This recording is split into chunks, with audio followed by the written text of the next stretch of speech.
Здравейте! Днес ще ви покажа как се плете снежинка. Започваме с тъй наречения магически кръг.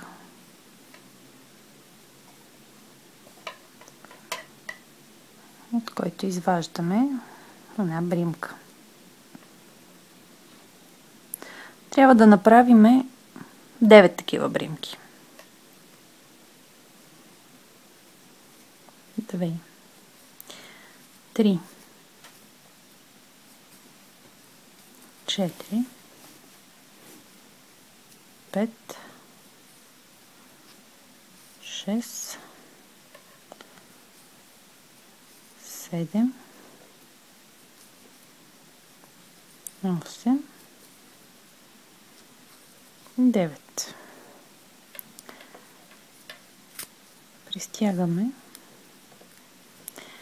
и завършваме, бърквайки в първата дупка. Следващия етап е изплитаме синджир от 3 бримки.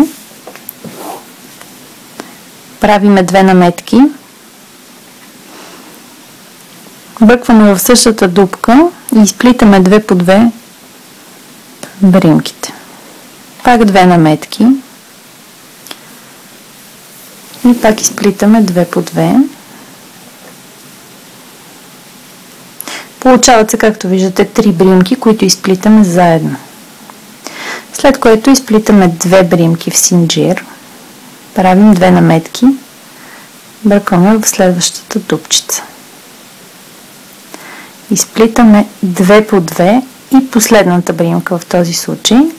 Правим 2 наметки. Изплитаме 2 по 2. Пак 2 наметки. Пак изплитаме 2 по 2 и изплитаме пак всичките 3 бримки в едно. Продължаваме с синджир от 2 бримки.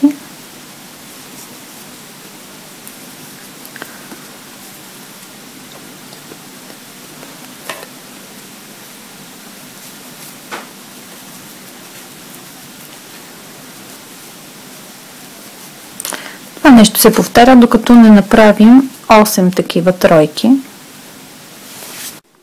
След като сме изплели 8 такива тройки, продължаваме с оформянето на снежинката. Изплитаме синджир от 3 бримки. Бъркваме в средата, тук в дупчетата, средата на тройката.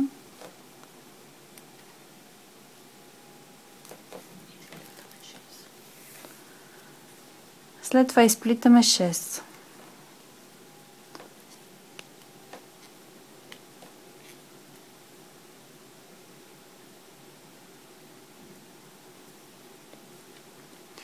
Пак в същата дупчица.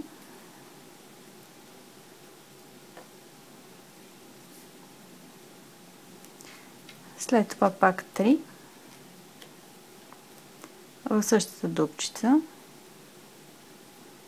Сплитаме ги.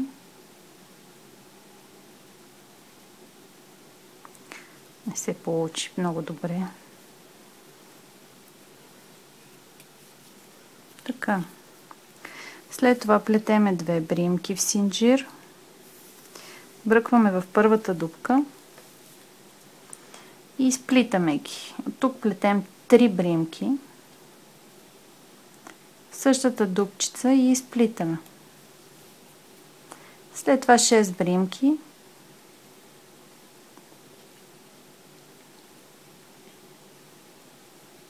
В същата дупчица.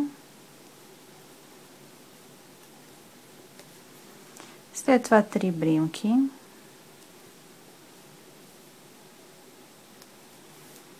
Пак в същата дупчица.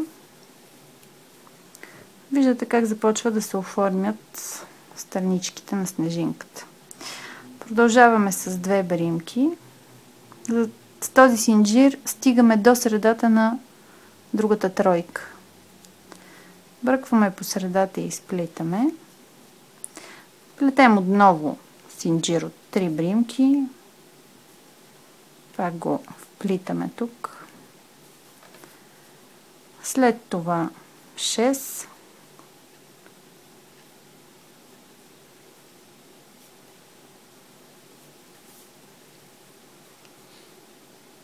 Пак 3.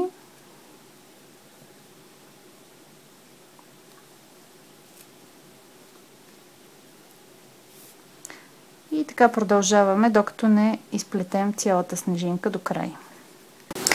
Синджира от последните две бримки съединяваме в основата на началото на снежинката. Това е вече готовата снежинка. Може да я втвърдите, ако е твърде мека, като смесите равни количества вода и лепило C200. Хубаво накисвате снежинката. Един вид нещо като колосване се получава, както едно време са правили нашите баби. Отгоре може да поръсите, докато съхне с брокат и да сложите някаква веришка, с която да бъде окачена за елхата. Това е от мен.